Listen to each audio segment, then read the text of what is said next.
북한이 60여일 만에 다시 단거리 탄도미사일 SRBM을 발사한 상황에서 미국 정부는 북한 당국의 미사일 개발을 지원한 북한인 2명을 전격 제재했습니다. 미국은 이런 행위들이 영내와 국제 안보에 직접적인 위협이라면서 북한의 불법 활동을 저지하고 책임을 묻는 조치를 계속 단행할 것이라고 밝혔습니다. 박동정 기자가 보도합니다. 미국 재무부 해외자산통제국이 15일 단행한 북한의 미사일 개발을 지원한 북한인 2명에 대한 제재 발표문입니다.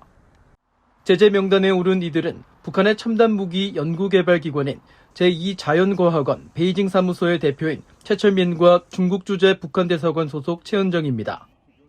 재무부는 이들 부부가 북한의 탄도미사일 개발에 필요한 장비와 물자를 해외에서 조달하는 데 관여했다고 밝혔습니다. 특히 최철민은 북한의 무기거래 당국은 물론 중국 국적자 등과 협력해 탄도미사일 관련 재료와 물품 구매 조달에 관여했으며 대규모 북한 노동자들의 중국 파견과 이란 고객들을 위한 전자장비 구매에도 연루됐습니다. 최철민의 부인 최은정은 북한의 주요 무기거래 업체와 관련된 남편의 출장에 동행했고 최소 한 차례 이상 북한 탄도미사일 생산에 사용되는 이중용도 물품 조달을 위해 제2자연과학원 측과 협력했다고 재무부는 지적했습니다. 재무부는 북한이 탄도미사일 관련 부품을 해외 조달에 의존하고 있다면서 특히 이런 부품을 확보하기 위해 북한 외교공관이나 무역관 직원, 제3국 국적자, 외국 기업 등 광범위한 해외 조달 대행 네트워크를 활용한다고 밝혔습니다. 재무부는 최근 한 달 사이 2건의 대북 독자 제재를 단행했습니다. 지난달에는 북한의 해외 사이버 인력을 정조준한 데 이어 이번엔 탄도미사일 개발 관련 해외 부품 조달을 겨냥했는데 북한이 2달 만에 탄도미사일 발사를 재개한 직후 추가 제재가 나와 주목됩니다.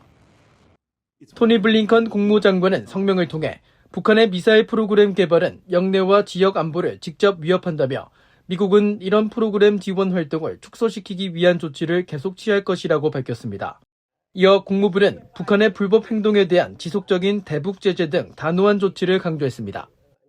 I will also note that today the United States imposed sanctions on 2 DPRK individuals for supporting the DPRK's unlawful weapons of mass destruction and missile programs. So we will continue to take action to hold people accountable for such activities.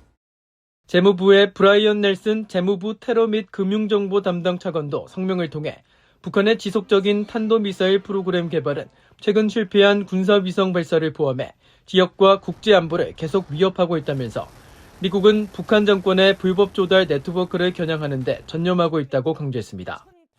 VOA 뉴스 박동정입니다.